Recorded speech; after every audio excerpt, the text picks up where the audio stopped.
Okay. We are live.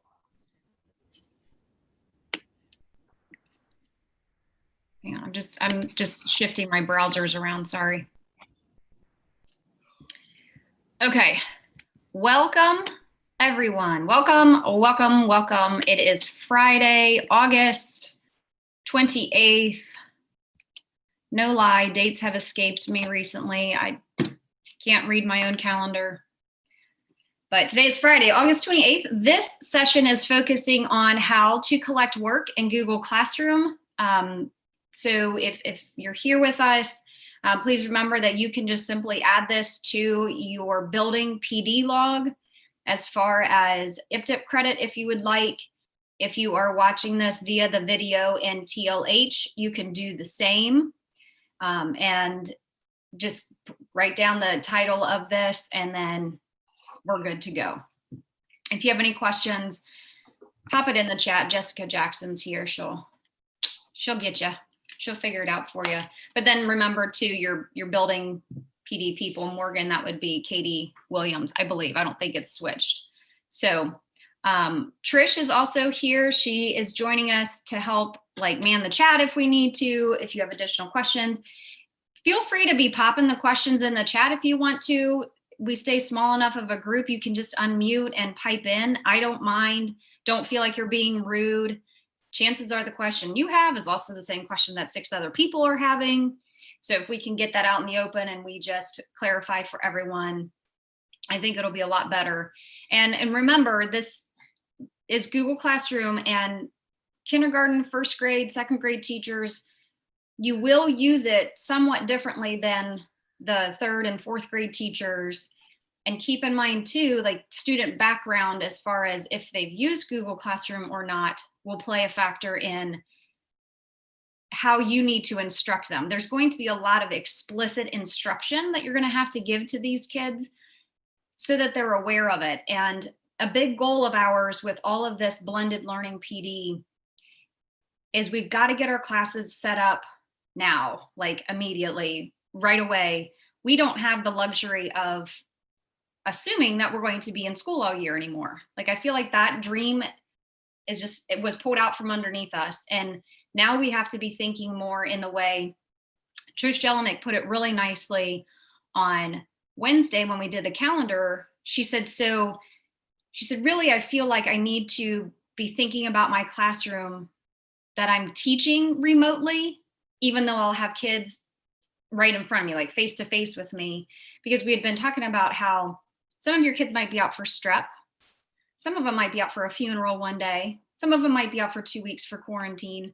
So if we set up these practices and we get the kids used to that, just like we would with classroom behavior, just like we would with turning papers in on our desks, any of those routines, the sooner we can get them a little bit more comfortable and used to doing this work digitally, the better it will be in the long run. And I was saying to the kindergarten, first grade teachers, I feel like I have this little voice.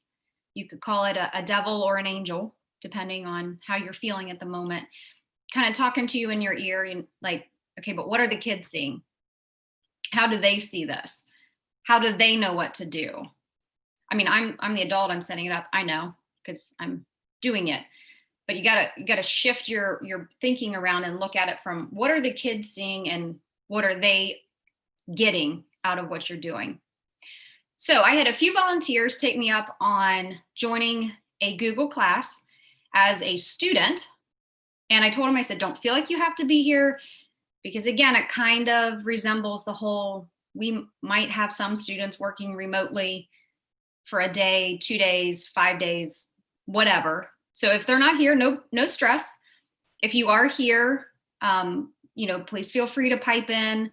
I'd love it if you'd be willing to share your screen so that we can also see it from a student perspective as well.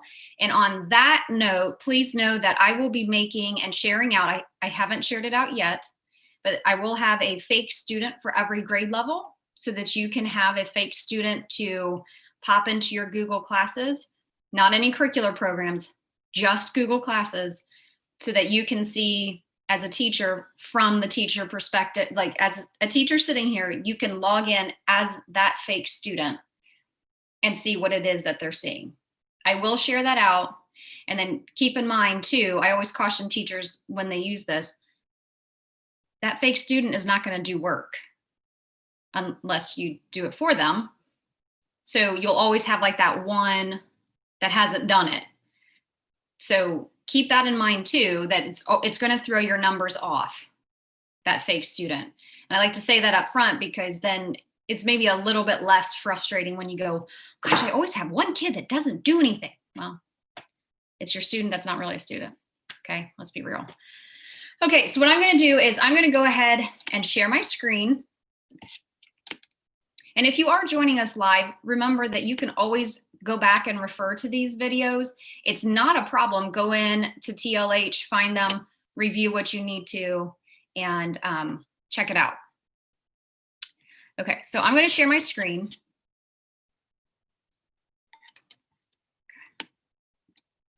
Yes, we're good. Okay.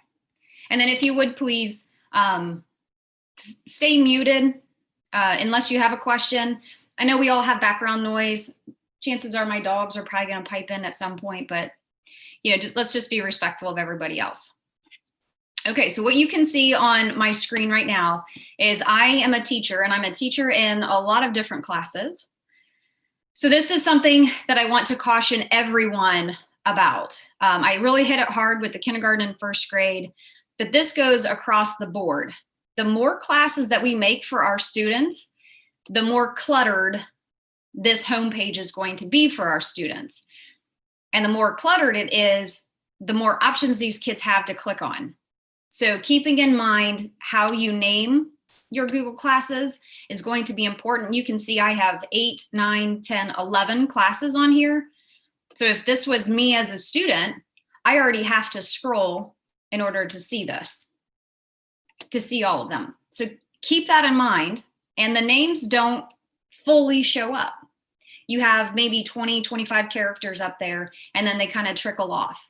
So keep that in mind as you're naming your classes, and know that you can always go in and edit those names if you need to or want to. Just, I suggest do that up front. Don't do it while we're in the school year.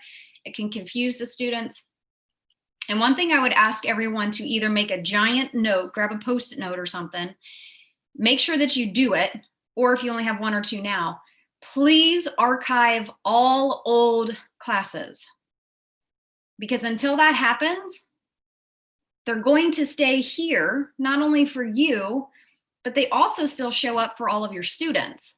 So for all of our second graders that move to third grade, if those second grade teachers don't go through and archive old classes, they're going to see all of their second grade classes and all of their third grade classes. And same with third grade moving into fourth grade. So again, that just leads to a cluttered screen, and we want to make sure that the kids can efficiently get to what they need to get to. So make yourself a giant Post-it note if you haven't already. Make sure that you archive it, and it's as easy as clicking these skinny snowmans on each tile, and you go to archive. And then it puts it away. Like I was showing somebody yesterday with my hands, like you can see my hands here. I archive them. Now you can't. They're way over here. They're not gone. I still have my hands. They're still here. And I can bring it back at any time that I need to. You can also, while they're archived, still reuse those posts. So if you have stuff that you used last year and you want to just reuse that, you can always pull that forward into a current class. But archiving it gets it off of your screen for you as well as for your previous students. So keep that in mind here too. Okay, so on this screen, number 1, there is a huge improvement that just rolled out, and that's going to help with collecting work. It's also going to help with the grading piece that we'll get to at 10:30. But this up here to the top left, I love this. This is phenomenal. This is what we needed in the spring. This is what I helped so many teachers and some parents try to work through and help themselves figure out. This to do shows up for students. The to review shows up for teachers. So if you don't have a to do, over here, that means that you're not enrolled as a student for anything, which is probably normal. But as a teacher, you're going to have this to review button. And then right here is also the calendar. And what we talked about in our calendar session is that the calendar in Google Classroom is not the place really that the kids are necessarily going to go unless you explicitly tell them to go there. But the to-do list is really the powerhouse for them. That's what it's become. It's going to be their powerhouse. That's where they go, because that to-do list, and this, I know you're like, well, Sarah, we're talking about collecting work. It's going to show you very quickly and easily how nice this is. So if you click on this to do as a student, it gives you these 3 tabs up here at the top. And again, if your students are right in front of you, this is great. If your students are working from home, this is awesome. This is completely awesome, because here's your assign tab. These are any of the assignments that have been given to this student. Here's what is missing, and here's what is done. Now notice up here, all of these first 5, they're telling me they have no due date. Think about what that says to your students if they're not due. Think about that for a second. Now, the number over here shows that I have 25 assignments that have no due dates. But I've got 25 things that are assigned to me that I haven't done. The little caret lets you close that. And then you can see I have a this week, a next week, and a later. But I have no assignments showing up in there as a student. Okay, because I am a student in a few classes. Now the missing takes you to the same kind of setup of this week, a last week, and an earlier, but it's also going to explicitly tell you what is missing. So you can see that this Twitter assignment, whatever that might be, was due back in 2014. Okay, so these classes, this is what I'm saying, these classes will stay active as long as the teacher doesn't archive them. So I was in this class back in 2014. I believe Stacy Smith was the teacher of this class. She's not even in our district anymore. This class is still active. Okay, it's food for thought right here. But I can also just quickly click on this and it takes me to that particular assignment. I can click on this, it'll take me to that particular assignment. If I had anything due this week, last week, again, clicking on them, but I don't. For parents, this is what was missing. This is what we needed in the spring. I helped so many teachers because parents were frustrated. They didn't know what the kids hadn't done, still needed to do, blah, blah, blah. This is going to be fantastic. And then as a student or their parent or you over their shoulder, hey, what have you done? Very easy. This was turned in, this was turned in, this was turned in. These did not have due dates. I did them anyway. Yay me, I'm a great student, right? Here, done earlier, this week, last week, and then even earlier than that. These are all the things that I have completed.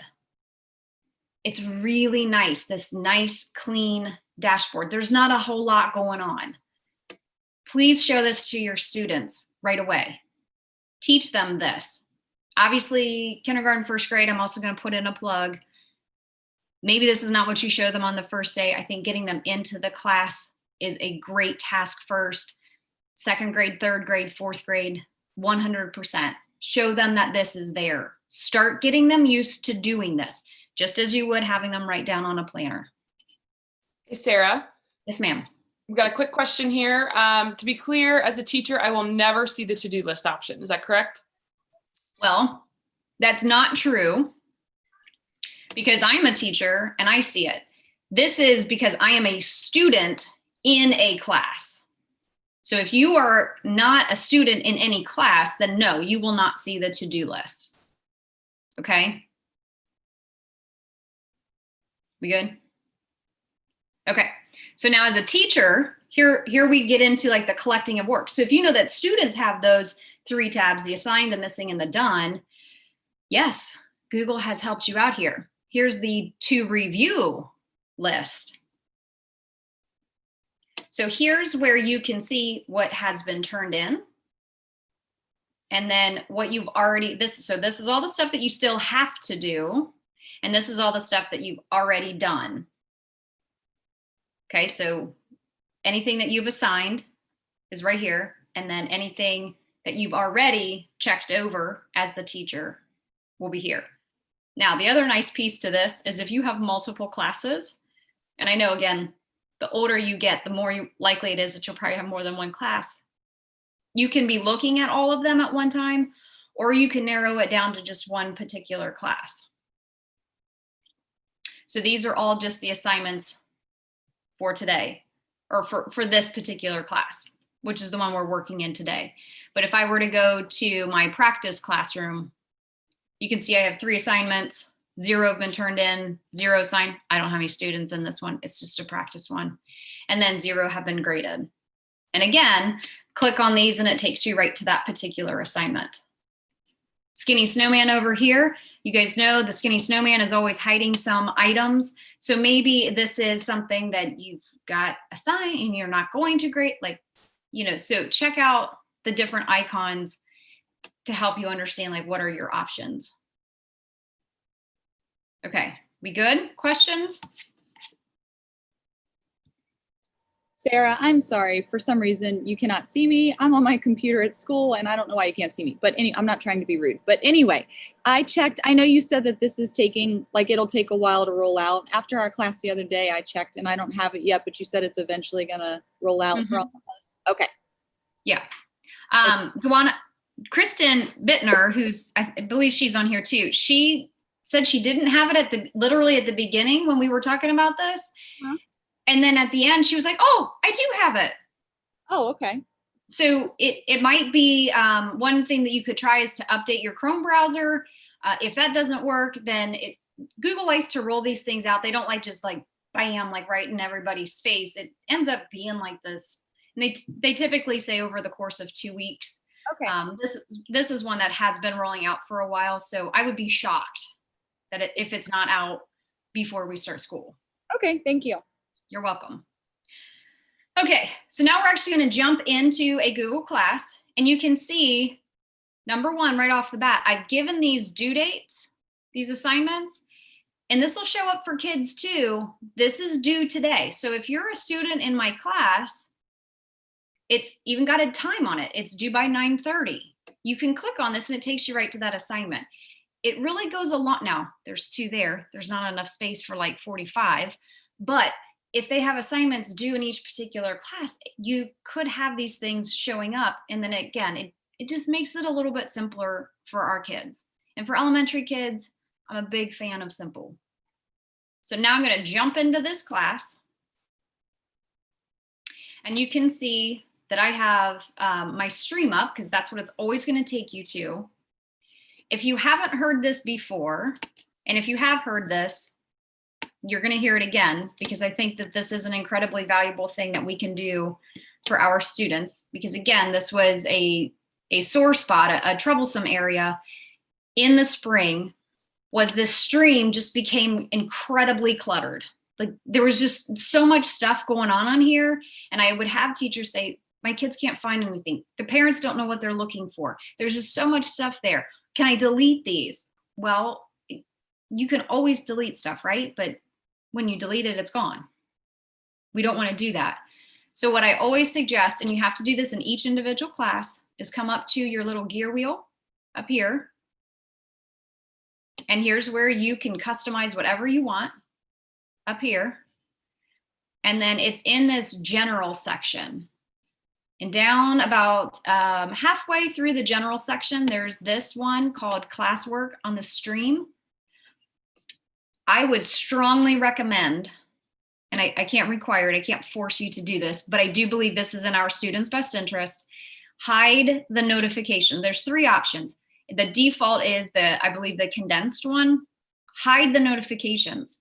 So anytime you post a classwork assignment, material, a lesson, a video, whatever it is that you post in classwork, it defaults to putting it on the stream as well. Well, then that stream becomes this giant list of no man's land because there's so much there, nobody knows what it is. So hide those notifications. And yes, unfortunately, this doesn't just do the automatic Google save. If you make a change, you do have to click the save button. I'm not making changes, so I'm going to leave. I don't have to click the save.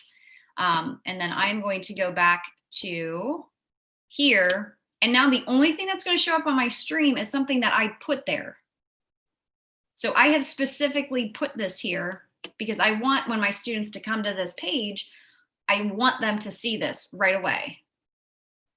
You know, and they see that I've posted something and it says click on the included link and then answer the question. So hopefully my students have done that. It also will let me know who hasn't done it, right? So what I'm going to do is here is that question. Oh, and what do I see? No students have completed the work. Okay, well, then it's going to be on me to tell the kids like, hey, guys, come back to the stream. Like, let's answer this question. Please click on that. Okay. So I can even pull it up on the board. And then show them like, this is what I want you to do. Especially your first time or two of doing this, it probably would be very helpful. Again, it goes back into that. We have to explicitly teach them what it is that we want them to do or to know. So keep that in mind as well. And then here's the cool thing, because it's just an announcement, I can click on the snowman and I can delete it because that was just a one-time thing. This isn't something I'm grading. This isn't something that they really need to hold on to. This was one of those measures of how are you doing, might be an SEL thing. It could just be something, what's your favorite ice cream? Because I'm going to bring something in. No, we're not allowed to do that this year, unfortunately. It's kind of sad. But anyway, so only put stuff here that you explicitly want there, because then that helps when you're ready to collect work, when you need to collect work, it's going to make it so much easier for you. So now we're ready to head into classwork. And you can see I have my class set up. I've got my topics organized over here by the week. And here's what I told my kindergarten, first grade teachers yesterday. You can go ahead and make all of your topics. You can do that ahead of time. If you're a planner or this is all making you kind of nervous, you can go in, create topic, and it'll show up over there week of. I would highly suggest pulling out a calendar. Dates are typically like knowing what dates are dates is not my friend. So I always have to have a calendar up or I end up counting on my fingers and I probably get it wrong. So save yourself the pain and headache, look at a calendar, get your topics set up, but I would only do first quarter. And we were talking about this first quarter at 9 weeks. A lot of things change overnight sometimes. So don't go too far out. That then you get a little frustrated that you have to undo stuff. That's always the hard part, right? So I would suggest no more than 9 weeks. They're going to show up over here, but as a student, and is Laura still in here? Laura, if you're looking at this class, yeah, how many topics do you see? I just see this week. So you only see September 8th through the 11th. Yeah, I just see what I have assignments for. Right. So keep that in mind. I've created multiple topics, but as a student, you can't see anything that I don't have something specifically posted to, which is the nice thing. Even if I put it in as draft form, they don't see these weeks.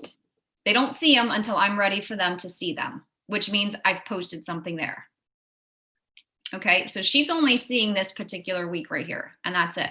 She also does see these two up here, because they're material items that I've just posted in there. They're not assigned to any particular topic, but they are live for her.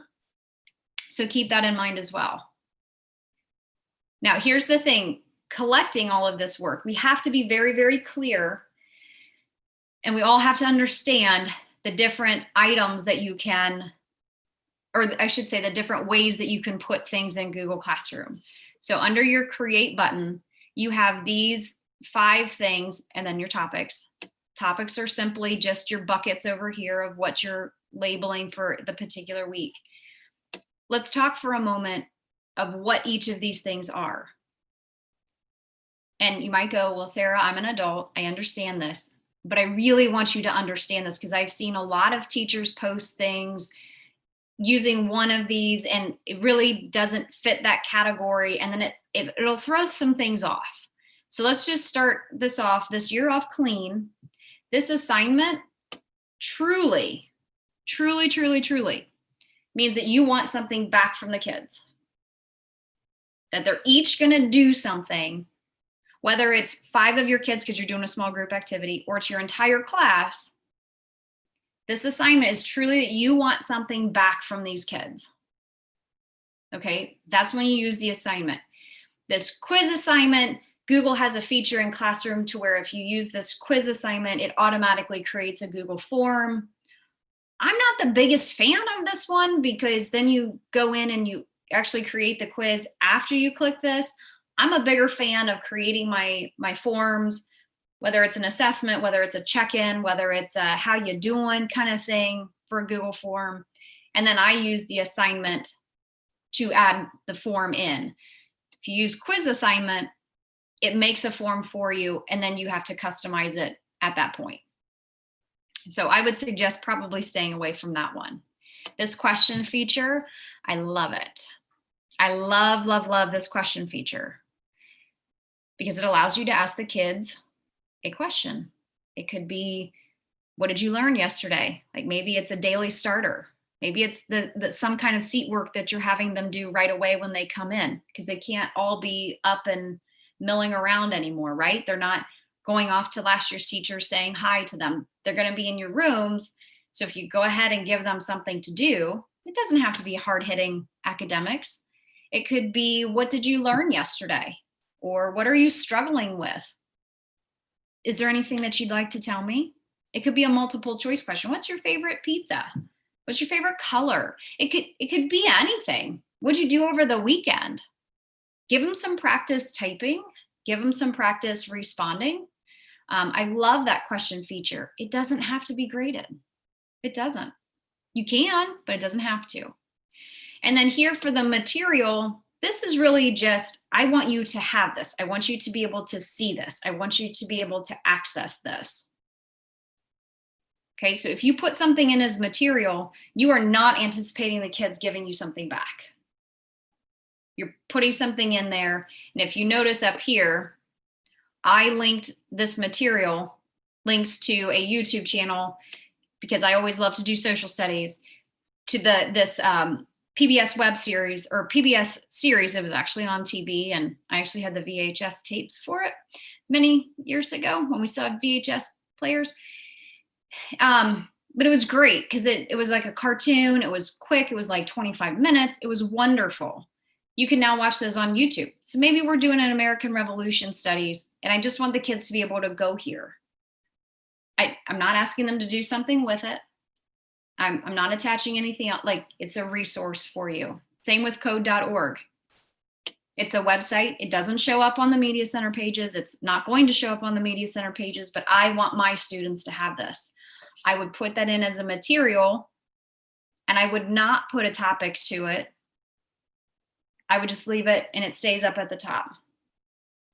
Okay, so very clear understanding of what these items are is going to go a long way in making your collecting work. If you put code.org in as an assignment, it's going to always say that the kids haven't done something because they haven't turned something in. There's not really anything to turn in unless you're creating something in addition. So be aware of that and be conscious of that. And then this reuse post. I don't know that too many teachers use this, and maybe it's because they're not exactly sure what it is. But if I click on reuse post, please notice that I have this big long list of classes. And you can see who all of the teachers are in this. And then do you notice it says archived? So even if you've archived a class, I can go in and I can grab a post from those archived classes and I can bring them into my current class. So that's a huge benefit. I don't have to redo all of that. If you had a lot of great assignments already going on, go into that reuse post and you can bring that forward. Likewise, I have all of my current classes here. So if I want to reuse a post from another class and bring it over into this current class, you can do that as well. Okay, it helps with a little bit more of the efficiency.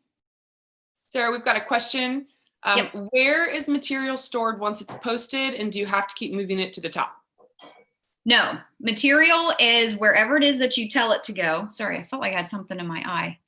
So if I wanted to create material and I want to call this, what else could we go If to? you're on camera, just so you know. Time for kids. Like maybe I want them to go to this website because it has some good articles to it. Insert a website, insert even a PDF, insert a video, whatever you want. Over here under the topic, you can pick one of your current topics. You can create a new topic, or if you leave it at no topic, and let's pretend that I did all this, when I go to post this, because it's not assigned to any topic at all whatsoever, it's going to automatically stay in that chunk up at the top. I don't have to move it up there. Now, maybe I don't want it to be my top one up here, and maybe I do a little bit of organization that way. Why aren't you moving down? Hang on. Yeah. Maybe if I pull this one up. Nope, it's going to stay right there. So that's where I say be very, very conscious of what it is that you're posting and where. Putting a little bit of thought into it ahead of time will go a long way. And again, guys, we're not setting up these classrooms for ourselves. And if you go, well, I'm going to set this up how I want to set it up, I need you to stop and I need you to hear, and maybe it's Sarah, not so nice Sarah, in your ear. We have to set these up for our kids. We cannot be assured any longer that we will be in front of our kids or behind them and pointing at their, we can't be assured of that anymore. Some of them will be at home. Some of them will be at home longer than others. Some of them will be home for a day. And no, you can't force them to do this stuff. But if we set it up in a way that's all jumbly, how are they going to be able to do it? If we set it up very clear and specific, it's going to go a long way in helping them, and let's be real, for the little ones, helping their parents. Help them understand what it is that they need to do. So you could post, honestly, anything that you want up here if you don't put a topic to it. But think about what that is.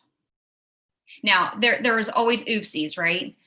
I make mistakes. Everybody makes mistakes. What if you really just wanted this American Revolutions video and you really wanted to put it down here on September? I know I'm not going to get to it till September 22nd. You can click and drag these around and drop them. And when I put this here, Laura, you may have to refresh your screen, but how many topics do you see now? I see the week of September 8th through 11th and the week of September 14th through the 19th. So I just activated that topic because I put something there. Okay, so be aware of that as well. Again, trying to keep these things very simple and clean for our kids is huge. Okay. Other questions? Yeah, we've got a question. Can you pin a topic to the top? Pin it up in the here. Like, are we talking like at the very top? I asked, do you care if I just, like, I would want to label those like materials or like resources, and I'd want them to stay at the top for kids. Do you know what I mean?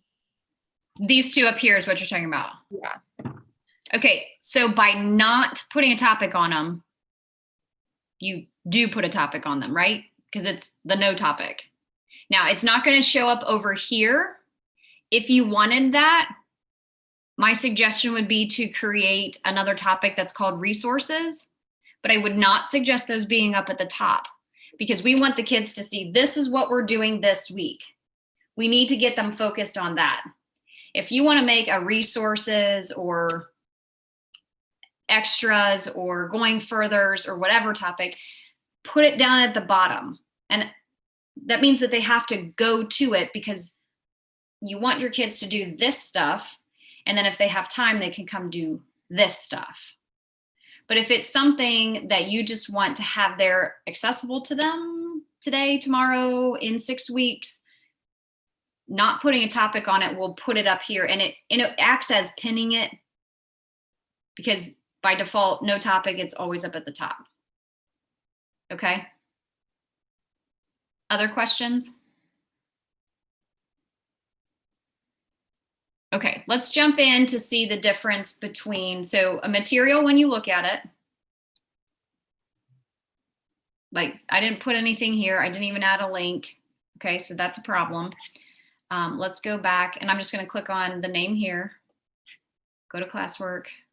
So for code.org, this is what the students would see. I've got some sort of little descriptor. I've got the link. Boom, it takes them out. Okay, back arrow. We come down here. How are you feeling today? So this is a question, and please talk to your kids about what these little icons mean. This isn't just for you, because this shows up for them as well. Talk to them about what that means. Guys, if you see this little question mark, what do you think I'm going to do? What do you think we're going to do as a class? Oh, you're going to ask me a question. So when you click on it, you can see it's assigned to 2 people, and 2 people have turned it in. Now, here's a great way to sneak in a little bit of data analysis. And I will say that even for kindergartners, first graders, they can do this. If you have this up, as your students are answering the questions, you can have good conversations, and you're working in a little bit of, how things happen at school. You're kind of getting a feel of what your students are feeling. Like this one, I put in little emojis, no words other than how are you feeling today? Okay, so nobody's feeling like they're going to cry. Nobody is feeling angry. And then you as the teacher, like, don't show specific responses, but you could show this, absolutely. It also kind of helps you gauge, like imagine if you have a class of 25 and only 2 kids have turned it in. What are the rest of you guys doing? Why aren't you doing that? It kind of also tells you like how many kids are absent, or maybe who you kind of need to redirect or whatever. If I click on these, it will tell me who has answered these. Okay, but this is a great little data analysis conversation that you could have. It also gives you very quick results, and it doesn't take very long to create. Okay, you can add, let me see if I can go into a little bit more detail. You can add point values to them.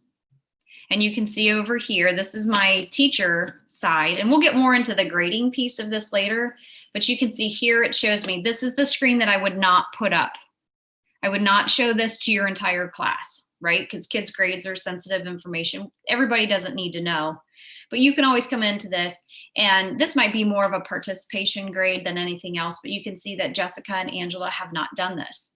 Okay, so either they're absent, maybe they had to go, I don't know, take money to the lunchroom or something, so it helps you kind of keep track. It's pretty great to be able to do that. Okay, Sarah, we've got a question. Yep.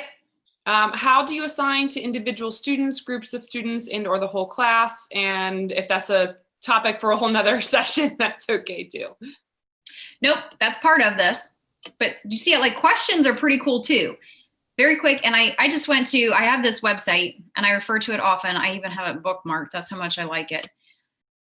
I search copy paste emoji, and then I just bookmarked it. And then you can search for different icons. Copy, paste them into your question, and you're good to go.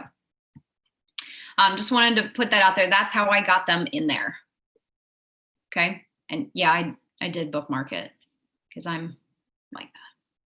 All right, so let's get into an assignment. So again, look for the little clipboard. That's going to tell you that it's an assignment, which means that I want something back from my students. So over here, you can see too, it's not due until September 11th. This one is due August 31st. This one was posted, and then this one is due. So it gives you some of this quick information. Let's go to our weekly check-in. So when you click on it here, you can see that 0 people have turned it in. It's been assigned to 4 people. You can view the whole assignment, and the kids can do this as well. And it's a Google form. Okay, so I've created this Google form. You can kind of see a little thumbnail of that. So what I did, and I did give it some points. Let me go back to where I was. Let's go into the edit portion. So here's where I created it. Now, currently it's for all of my students. Click on that little shark tooth. Let's say I don't want Jessica to answer this. So I'm gonna uncheck her name. Maybe I also don't want Laura to answer this. I'm gonna uncheck her name. Okay, even if you make an oopsie, notice I'd already posted this and now I'm editing it. Maybe they're absent and you're like, okay, well, this was just something we did today. These other kids don't have to do this. Go back in and do some editing. And then you just click save. So now it will not show up for Laura and Jessica because I have now not assigned it to them. It's really nice. The other option, if you have multiple classes, and again, that's more for my 3rd, 4th grade teachers, you can assign the same thing to more than one class. The caution with that is then you lose the ability for individual students. So if you're assigning to multiple classes, it's everybody, and then you can't schedule them either. Bummer. Okay, so let's go back now. Back. Okay, we'll just go. So that's an example of a Google form.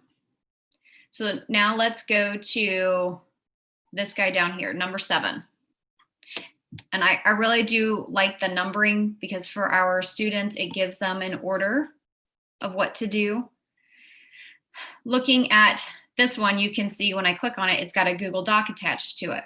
So when I went in, I gave it a title. I gave it some instructions.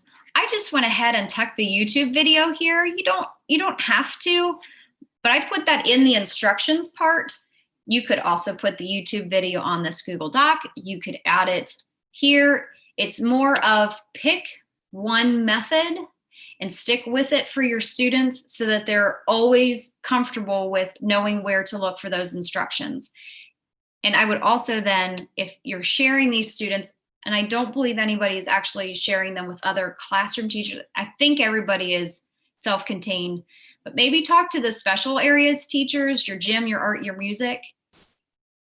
And maybe as a group, you decide to be consistent in this manner, at least for your kids, because the more consistent we can make this for the kids, the more of the routine and the easier this all becomes. Okay, so I have this set that every student can view. Do I really want them to just view this? Now, I've already assigned this. I've already put it out there. I made the oopsie and I didn't make a copy for every kid. I could sit here and cry. There's nothing I can do about it. If I want every kid to have their own document, I have to redo the entire assignment. Boo, right? But maybe my whole point is I just want them to view it. I'm pretty sure was not my intention. I'm pretty sure this was just an oops. Okay, so what I'm gonna have to do then is I'm gonna have to copy all of this. I'm gonna have to create a new assignment, which I'm just gonna go in and have 2 classroom windows open. Go in here. I'm gonna go to my classwork page. I'm going to create a whole new assignment. I'm just going to paste that there. I'm going to go back to my original, my oopsie assignment. I'm going to copy that. I'm going to paste it here. And then what I'm going to do is add it from my Google Drive. And here's also where the numbering helps. I numbered it 001. It had like Mentos.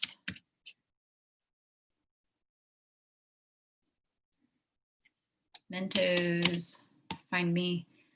And it brings that back. So if you do that numbering system, I numbered the doc that way, but also this here too, this little filter. I noticed him the other day. If you click on this, you can narrow it down by the file type. So again, take your whole drive. If you know it's a Google Doc, you can narrow it down. It's pretty helpful that way. I was very impressed when I saw that. So I click that, I'm going to insert it.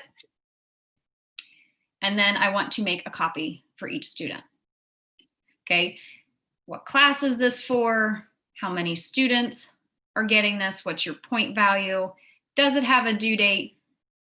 Let's give it a due date. I love due dates. They're either your best friend or they're your worst enemy. But give me a due date and I'll make sure that it's done by that date. Don't give me a due date and you run the very real risk of me never completing what it is that you're asking me.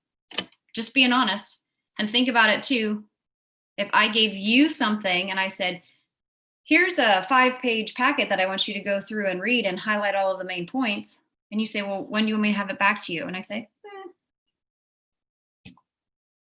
well, are you grading it? Like, is this something that I have to do? Well, I'm not going to put point value to it. Some of you probably would go, oh, I have to get this done and turn it in, right? And some of you would be like, no due date, no point value. Why am I doing this? Oh yeah, I'm not. I'm going to put it over here and I'll get to it if I can. And then you'll never get to it. Okay, so keep that in mind when we're talking due dates. No, let's make it September 11th. And then my topic is I'm going to go ahead and put it in that week. I'm going to go ahead and assign it. And now, Laura, are you still with me? I'm here. Okay, so here, it always pops it to the top. I'm going to move it down to here. This is the one I'm pretty sure that I need to delete. Edit. Yep, okay. So I'm going to delete, edit. Laura, would you mind sharing your screen so that we can see what it looks like for you on number 7? Yeah.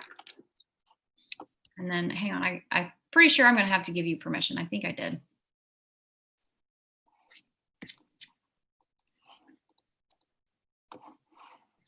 Hang on.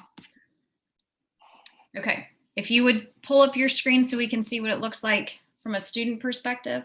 Can you see it? No. Okay, hold on. Sorry. You're good. Oh, there's Diana, our Slacker student who hasn't done anything. Appreciate that. No, just kidding. I told her she didn't have to do it. I'm sorry, Sarah. I'm having some trouble. Here. Okay. I had to click the button. Sorry. That's okay.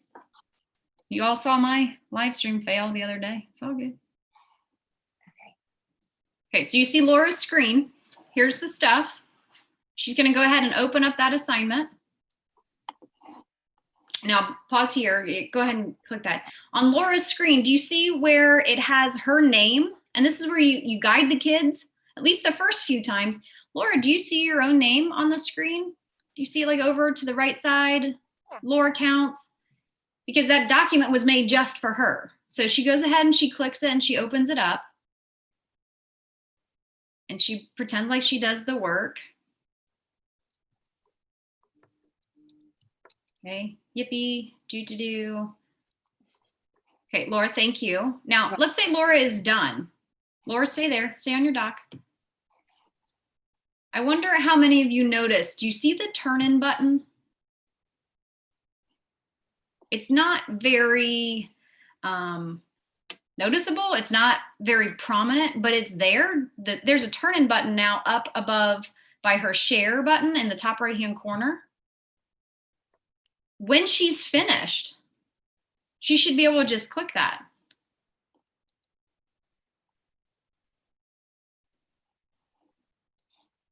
And then some of these things are going to prompt you, and you're going to find that when they push things out during the year, those little pop-up boxes are going to happen. Read them, have your students read them, or don't. It's kind of whatever. But now here's her little verification. It says that she's going to turn this in. If she's ready, she clicks turn in. Or where it says now unsubmit, there was a turn in button, which would do the same thing. But if you teach the kids on the document, now, Laura, can you go back to your document since you still have it up? And then what does it tell the kids? Your access has expired. And it is expired because the student has turned it in, which stops them from being able to edit. Now, that's nice and all. Laura, you can close that out. And then go back to your assignment. But let's say Laura goes, oh, shoot, I forgot to answer those 2 questions. She can go in, and Laura, if you click on submit, she can pull it back to herself as a student. She can. And then she opens that document or goes back because it's still open in her tab, whichever way you prefer to do it. She can go back in and she can type stuff up again. She can answer all the questions. And then when she's ready, she can turn it back into the teacher and do that process again.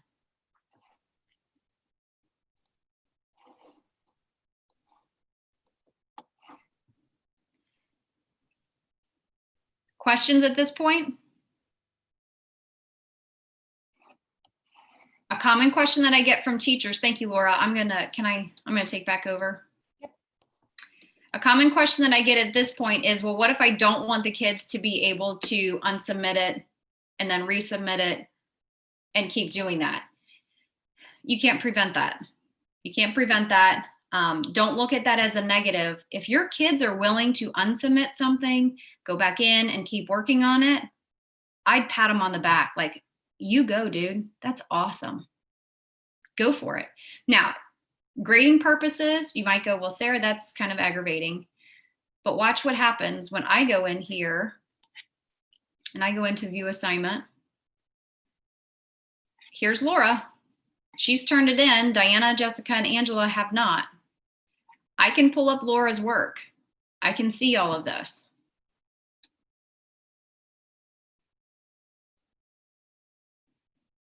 Okay, so I can see her work. And then I also want to kind of check out this history right here. So look for these things. Not everything's going to be smacking you in the face here, but when you see that see history, you can see that she turned it in, she unsubmitted it, she turned it back in, or it goes the other way, right? I assigned it, she turned it in, unsubmitted, and then returned it in. You can still see this. You still have access to, did she do that back and forth? You know, take that for what it is. Talk to your students if you need to about it. But again, if they're willing to go back and redo their work, that's not a bad thing. Now, here's an area. So really, I'm not collecting the work. I have to teach my students to turn it in. And a lot of teachers are like, but they just don't get it. They don't understand it. And I'm like, well, but they don't understand what bin to turn it into. They don't understand what folder to put it into unless I, the teacher, explicitly teach them to do that. It's no different when we're here in Google Classroom. Okay, you have to explicitly teach them. When they're in and Laura's looking at her document, guys, do you see that turn in button? Do an assignment or 2 together that first week. Get them aware of that. It's right there. Or on your screen with the assignment, you see the submit button. Make sure that they're aware that that's where they turn it in. Doing that as practice will go a long way. And then again, that little angel or devil, whichever you're thinking of, talking to you in your ear, in the event that they're at home for a day, 2 days, 10 days, whatever, we're all home for 3 months at that point. I don't even know. Preparing them now will help them out down the road. Now, this is my grading screen, and this is where we'll come back to when we get to 10:30. We've got about 5 minutes left. We could take some questions right now, but if you're interested then in, well, now that Laura's turned this in and Diana hasn't or whatever, now we can start talking about grading at 10:30. Sarah, we do have a question. Mandy wanted to know, where is the history? Where do you go to see the history again? Okay, so when I went into view assignment and I opened up Laura's, which I think I still have open here. Do you see this over here? It's not a big in your face kind of thing. Okay, the purpose is not to catch kids that have submitted and unsubmitted, but it is here, the see history. And you can see that the history started with me assigning it to her. So again, I always think like my teacher bag of tricks in my back pocket. If a parent ever questioned, and I say, okay, but it was assigned at this time, 3 minutes later, she's completed it. And then a minute after that, she unsubmitted it. And then you could screenshot this and share it with a parent, right? Or if you're in a conference and you're lucky enough to be face-to-face, this is something that you could show them. For their student only, please don't show them other kids' stuff. Just as a disclaimer there. But you can do that. The other option that you have as a teacher is if you were to really, really, really want to dive in a little bit deeper, you could open up Laura's work and you could go into the file version history and dig a little bit deeper. That's a topic for another discussion though, but it's right there, tiny. Other questions, comments? Sarah, one comment. Yep. I actually do not have the to-do list on my Google Classroom yet. Remember when I was your student yesterday? So when that was on my screen, I got the to-do list. And then when I deleted being a part of your class, that is not there anymore. So that's what I saw yesterday. But you should see a to review. Yeah, I see the to review and calendar, but I don't have the to-do list yet. Right, because you're no longer a waiting. student. Right. So Joanna had said, when's that coming? And I just wanted you to know that I don't have it either. So we're all kind of still waiting. You do have it, but you aren't a student. Oh, so it's not because it doesn't show up anymore. Right, because you're no longer a student. Okay. All right. That's what I thought you students said the teacher should have one too. to review. That's all we've got. Okay, perfect. Okay. Yeah. Unless you want me to assign stuff, I'll make a So classroom I again. don't want any extra work. Student, and I can give you some work. Nope. No. Oh, I'm going to tell my mom. you go ahead. Tell her, call me. You got my number. All right. Any other questions, comments, concerns, thoughts? No. Okay. So we'll end it here. I'm going to stop the recording, and if hopefully you can make it